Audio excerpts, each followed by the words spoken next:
and welcome to Market Access Campaign, hashtag Zim Agric Rising, right here on Zim Papers Television Network. My name is Yvonne Tivachke, and today we are in Mapinga, near Banket, Mashonaland West Province, where two young people are involved in massive horticulture production using greenhouses. And these two, one is a lawyer and an electrical engineer. And I'm wondering how they got into horticulture production. So come on with me and we'll find out how it's been going. They've been at it since last year. Hello, hello. Hi, Oscar. Hi, how are you? How are you doing? I'm good, I'm good. Wow, such a big place you have here. Welcome to Thank you Umhlaba so Greenfield. much. Okay, right. So where are we exactly? We are in Mapinga, which is part of Banket, Mapinga, part of Yeah. Banket. Banket is Mashonaland West, right? Mashonaland West. Great. Correct. Okay, so this area is good for horticulture? It's perfect for horticulture. It's a very warm area. We get good rains here, and the temperatures, as you can see, I mean, it's cold elsewhere, but it's generally warm here. It is, and I'm actually regretting the coat, but anyway. Let's get into it. Yeah. So I see that there's a variety of crops here. What we'd probably want to first find out is why a young man like you, would leave the city to come and be in agriculture at such a large scale. What happened to you? Yeah, so first of all, I mean, you've got to be passionate about what you do. Horticulture has always been a passion. My qualification is actually electrical engineering, but I turned my back on that. My brother, who I work with, who's the head of business development, I head operations, is a lawyer.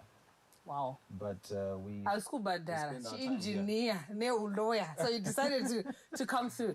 Okay, cool. So what did you need to be able to command such a vast piece of land under horticulture? What were the foundations of how you started? What did you need to put in place? So first of all, when we arrived here, the thing that attracted us to this particular piece of land was the existing infrastructure. It was broken down, but what we recognized was, and this is what we do because we don't have land of our own, when we go around, we're looking for farms with a reasonably, developed infrastructure, and that wouldn't take a lot to resuscitate. But this, as you can see, is massive. It is. Yeah. But these greenhouses, they're old. They're close to 20 years plus old. And the steel work was falling apart. We had trees growing, they were taller than the greenhouses themselves. There was grass taller than me. And it took a lot, but we recognized that it was something that, could be done. And the first thing we did was look for partners, financial partners in particular. It's not cheap to set up, particularly in your first year.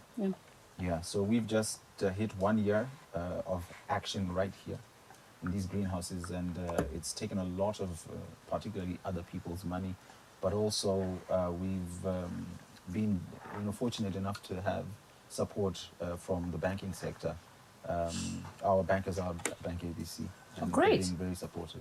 Yeah. Cool. So I know that we're going to get there into how profitable it is, return per dollar invested. We're going to come there because that is the bedrock of farming. But maybe I would want to find out what exactly is happening here. There's a variety of crop, Oscar.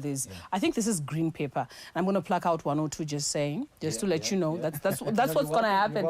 And the famous cucumber. You're even growing it, you. Yeah. You're going to become very unpopular. You're even growing the famous cucumber. So talk to me. How large is this piece of land and what variety of crops do you have? Okay, so we've got a few greenhouses. We've got 4 greenhouses in total. So this particular greenhouse is 1 hectare. It's 66 meters by 160, which is a massive structure. What we've got in here, and everywhere else really, we want to focus on 3 crops here in Banket. We have another operation elsewhere, and where we do cabbages, cauliflower, broccoli, brassicas. But here we focus on 3 crops: English cucumber, tomato, and peppers. Wow. So we're going to get in there because I really want to see, like, in the field. I want to actually see, because seeing is believing. So I want to see exactly what the crop looks like, what it feels like. And say. So come on, let's go in. Okay.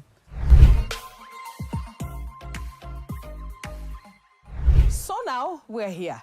And as you can see, this is a beautiful crop. Peppers. And saka tinzwe isusu kuti ma-peppers aya anogrowa sei ende zvinofamba sei. Mamboona kupi munda wakachena kudai so. Toda kunzwisisa kuti zvinofamba sei. Munotsvairwa here kana kuti munosakurwa kana kuti munoshandiswa ma-herbicide. Zvinofamba sei munomu. So let's hear from Oscar. Oscar, this is a beautiful, beautiful crop. Thank you. Yeah, and I know that this is emphasized in agronomists a lot of times, good agronomic practices. Yeah. And I can safely say I can see them here. What would you say?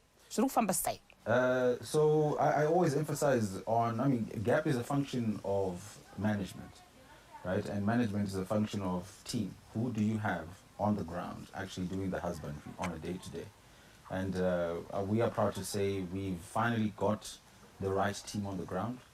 We struggled in the earlier days. We were trialing and erroring, and you emphasize something theoretically, but if the people on the ground don't quite understand the importance of maintaining a weed-free bed, for instance. You can bark all you want, but I can't come and do the weeding myself. So it's important to get the right people on the ground, and I would say that the people we have now understand all of that. So the field is clean because they appreciate that the weed is an enemy to the crop. It's going to, compete for nutrients, one. Water, and weeds are also hosts for pests and diseases. Yeah. So we take it very seriously. Great. Yeah. Now, you spoke about good agronomic practices and all of that. But what happens with you when you now want to harvest? I see placards around, right? And I know that you probably know the lifespan. What happens when you now want to harvest? What happens? You get the team on the ground and you say, we're harvesting in one go. What happens? Because I see them, they're almost ready, right? Yes and no. So generally we favor, particularly in a greenhouse, you want to grow what are called indeterminates. So indeterminates are basically plants that will continue to grow and have a long lifespan. You're talking 9 to 12 months even. So we expect to harvest our tomatoes, our cucumbers, our peppers for at least 6 months. At the 6-month mark, we make a decision, is the plant still at peak productivity, or do we cull it? Do we do away with it? We've been forced in some instances to decommission a crop before the 6-month mark because maybe we had a disease problem or a pest problem. Which is something that happened in our first year of operation earlier on. But generally, we harvest over a long period of time. So what you're looking at now, the pepper is almost ready, but they're green now. We like to sell them colored. So we're going to wait for them to turn into either red or yellow. And then you sell. But there are others that will come out of the field green, right? Yes. That's why they're called green peppers, right? Yes, yes. The unfortunate thing is, it's a mathematical problem. You have to decide, green pepper, for instance, right now is selling at 80 RTGS, 80 is in dollars per kilogram. And red and yellow pepper will be anything between $150 and $200. I get you now. So you want to make it's that a math decision. kind Exactly. of, yeah. Great, and speaking of math, that's exactly what we're going to go into now. So I asked that question about harvesting and timing and all of that so that I can assure that you are productive. Remember, the program is Market Access Campaign. #ZimAgric So I want to link you with Marcus and we want to find out what is happening with Oscar and the market. So let's go and make some money. Come through. Now, we've come to a tomato crop that you can actually see is actually taller than me. And trust you me, I'm a very tall woman.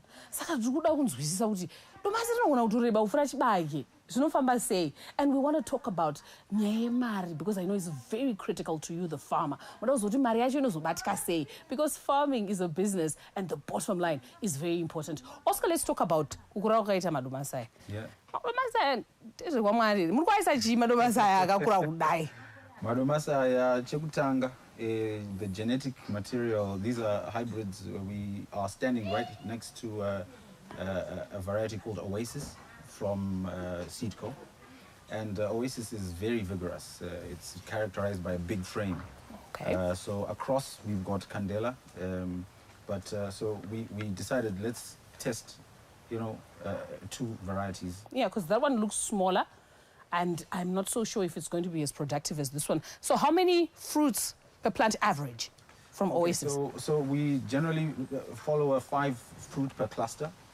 So you see this particular plant has 4 clusters that are already fruiting.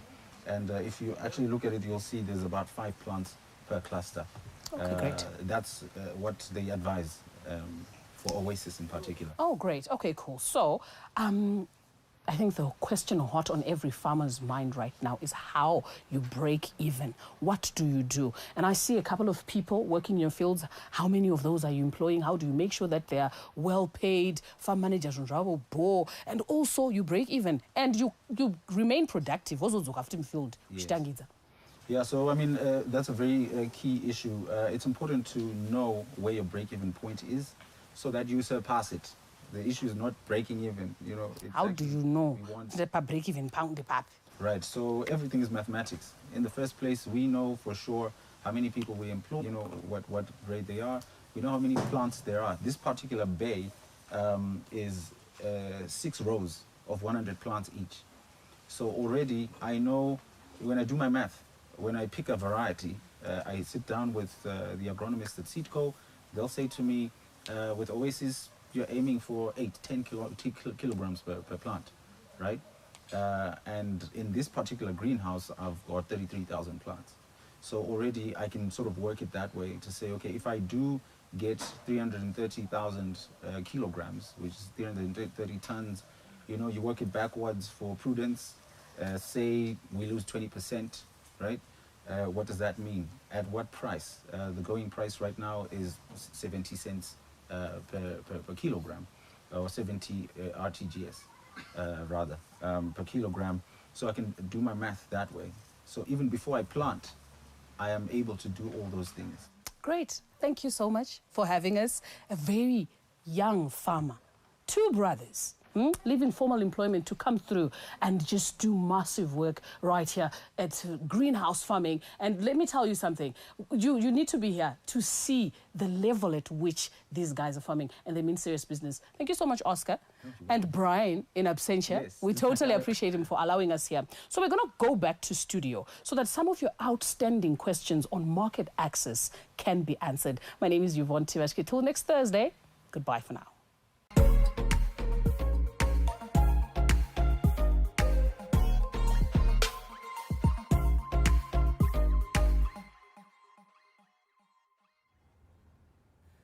It's a very good afternoon. My name is Munasha Mkahlera. Thank you so much for joining us on Market Access, #ZimAgric Now, the program is brought to you in partnership with Zimbabwe Coalition on Debt and Development, ZimCOD, and Oxfam.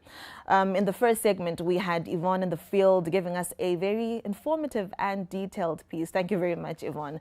Now, the objective of this campaign is to increase the awareness of the market access constraints faced by smallholder farmers and provide evidence-based solutions to create an enabling and fair environment for farmers to access market. In the studio here, I am joined by William Mukarwi, Accounts Manager from Corporate Banking Department from People's Own Savings Bank, POSB, and Mnyaradzi Kativu from National Insurance Company of Zimbabwe, NICOZ. Gentlemen, welcome to the program. So, William, tell us, what are the services that that you provide? What are the services that you offer farmers at POSB? Thank you very much, Munashe. In terms of the services that we provide as a bank, we look at your investments. We're looking at transacting accounts. We're looking at also the Nostro accounts that if as an individual you are going to receive USD or you want to receive local currency, we've got products for that. We also have Zipit Smart. We've got Zipit for the transactive accounts. But you find that in terms of supporting, in terms of production, we also have an export development facility, which is quite affordable at 40%, and the terms are actually very good for individuals. You can negotiate the terms in terms of their tenures. You can also look at productive sector. We're also giving productive sector because farmers are in the productive sector. We also give facilities which are at very good interest rates and terms. These products are meant to finance your capital expenditures, your working capital, but we don't normally fund startups. Oh, okay. Thank you. All right. We'll get back to you just now, but Munyaradzi, as Nicholas Diamond, what are these services that you're offering as well to farmers? Thank you, Munashe. As Nicholas Diamond, we are risk management experts. We also specialize in risk financing solutions. So what we normally offer to farmers are purely insurance covers, which are wide-ranging from cereal insurance, horticultural crops. We also insure all those crops. We also insure the infrastructure that is at the farm, be it for horticulture, where we have got greenhouses and other structures. We also offer insurance for those infrastructure. Okay, thank you very much. What kind of crops do you insure and why? We insure virtually all kinds of crops that are farmed for commercial purposes, ranging from your maize, soybeans, beans, tobacco, your cucumbers, tomatoes, even including citrus plantations as well. Mm-hmm. We do offer cover for those. Do you have any specific reasons as to why those ones in particular, or is it just a wide range? No, it's a wider range. It's a wider range, but we are more comfortable with crops that that are produced nationwide. Where you do not have a smaller number of people that are into production of that particular crop. Okay. Yes. William, what kind of loans do you offer farmers, and how can they access these loans and financing? Okay, I talked about export development. We're looking at farmers who are into exports. Their produce is primarily for exports, so we are giving them subsidized facilities so that they are able to reach their markets with their products, which are very competitively priced, because you find that funding plays an important role in terms of the cost of farming. So that goes into making sure that when it goes into the market, the product is actually priced competitively. And we also look at those who are actually producing for Zimbabwe or producing for the local market. We are giving them a facility which is also subsidized to make sure that when it's also produced in the market, it's called productive sector funding. It's at 40%. Oh, okay. So what do they have to be able to do? What is it that they need to do? What kind of stage do they have to reach for them to be able to access these loans? Okay, thank you, Munashe. I think here the most prevalent problem with most small farmers or young farmers or new farmers is that the record keeping is one of the problems that they normally face. So they need to be competent in terms of record keeping. They also need to be competent in terms of having connections within their industry and within authorities. This will help them in terms of when we ask for requirements, because general requirements would also require them to provide documentation. So the documentation has to be built upon through these connections that they have, and also through knowledge of how to keep records for their farms. Okay. So generally, for them to be able to access funding, they will need to be having their financials or budgeting in place, and they will also need maybe forecasting, or they will need to also be part of any sort of association which will also vouch for them. These connections are very important when you are actually wanting to access financing from banks. Just briefly, based on your experience, how knowledgeable do you think these farmers have been coming up to this? Do you have a lot of cases when they come and they have no idea what they're doing, and how is this being managed? Yes, I think we've witnessed a lot of cases in that fray where people are not very conversant with these things. But what we've done as a bank, we've actually gone into coming up with webinars where we discuss these issues, where we also ask our farmers or our customers to be contributing to that webinar, asking questions or providing solutions that will help others as we go. That's our thrust in that, trying to educate them or trying to make sure they get prepared when they come to the banks. Definitely. Thank you very much, William. Thank you. Munyaradzi, from this discussion, we can pick out that some farmers don't know enough about certain things, and this is what we're trying to accomplish by letting them know what they should do. So I think maybe if you touch on the importance of insuring crops, why should crops be insured? Thank you, Munashe. Crops should be insured for the obvious reason, mainly that there will be a financial loss in the event of anything happening that is not expected. Give, for example, it could be hailstones. They can destroy the entire crop. And the moment that is done, it means that the farmer is lost financially. But where you are insured now, you have got recourse, where the insurer will then have to pay you the value of the crop that has been destroyed. And then secondly, you look at financial shocks as well. A farmer may decide to take the risks on their own, but when this happens, there are shocks on the working capital, where then you realize that you are constrained in terms of the capital outlay that you have to then continue our farming activities. But where you are insured, then you are covered, and you ensure that there's capital flow that will come in to help you sustain your operations at the farm. There's also the issue of infrastructure itself. Take, for example, where crops are under irrigation. You know that in the event of anything happening to that equipment that you use for irrigation, definitely the crop will be affected because you won't be able to irrigate. But where you've got insurance, it means that the turnaround time is quicker. You are then able to resolve that problem and able to repair whatever has been damaged and move on with production. Thank you very much. So with this exercise, you know, engaging with farmers, they've been asking a lot of questions. And one of the frequently asked questions is on security guarantee. What are the opportunities that are there for startup farmers that don't have any kind of security? William did mention that they don't offer loans to startup farmers, but what are the security guarantees that they can get from Nikos Diamond? For Nikos Diamond, since we offer insurance products, which is part of risk financing mechanism, even startups are able to insure their crop.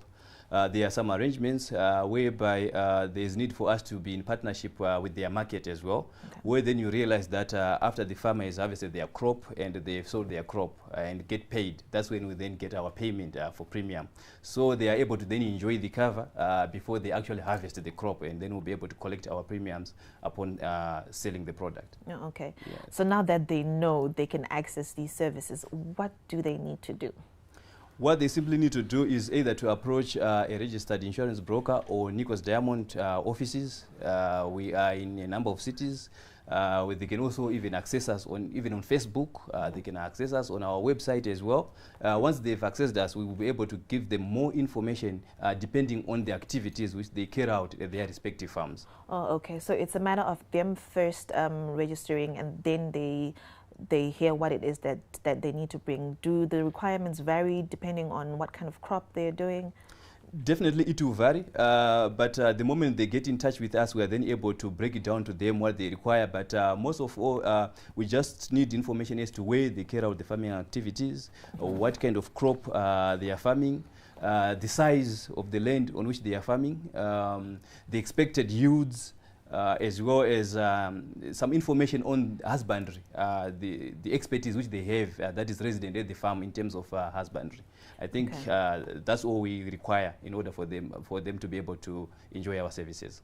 Okay, thank you very much. Now we'll cross over to the Hint Corner. We're going to the Umhlaba fields, where we get hints on good agronomical practices in growing tomatoes. Let's hear what we have. Hello, welcome to Hint Corner. Today we are talking about tomato farming. Murimi kunze uko anofanira kutsvaga mavarieties akanaka mavarieties ekudyara mungave mugreenhouse kana panze.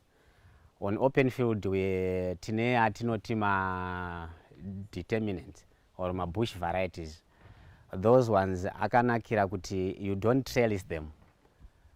Anongosiwa pabed ramadyara achingokura, but you are good enough kuti fertilizers acho haazowandiwo nekuti it's a bush variety chinoramba chiri chidiki.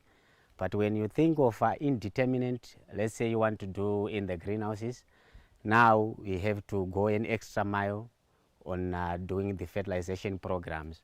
Nekuti anokura, anoramba achikura, they go maybe 4 to 5 meters up there.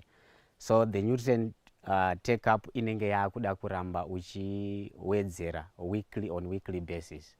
But if you prune them, those indeterminate, if you leave one stem per plant, that will be fine, and it will give you the good sizes yema fruits kuti zvinhu zvako zvifambe.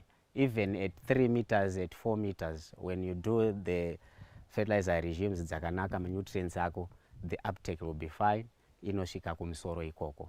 Saka varimi kunze uko hatizivei matangiro atingade kuita. If we do the open field varieties, then no, kuti your fertilizers is one kick and go. Then if you want to do the indeterminants, you are more sure that you will be giving your crop weekly fertilizer regimes up to the end until wasiya kuma harvest akunopera. I think for now that will be fine. Ndozandinazo. Thank you very much. Well, let's hope the hint corner was very useful to somebody.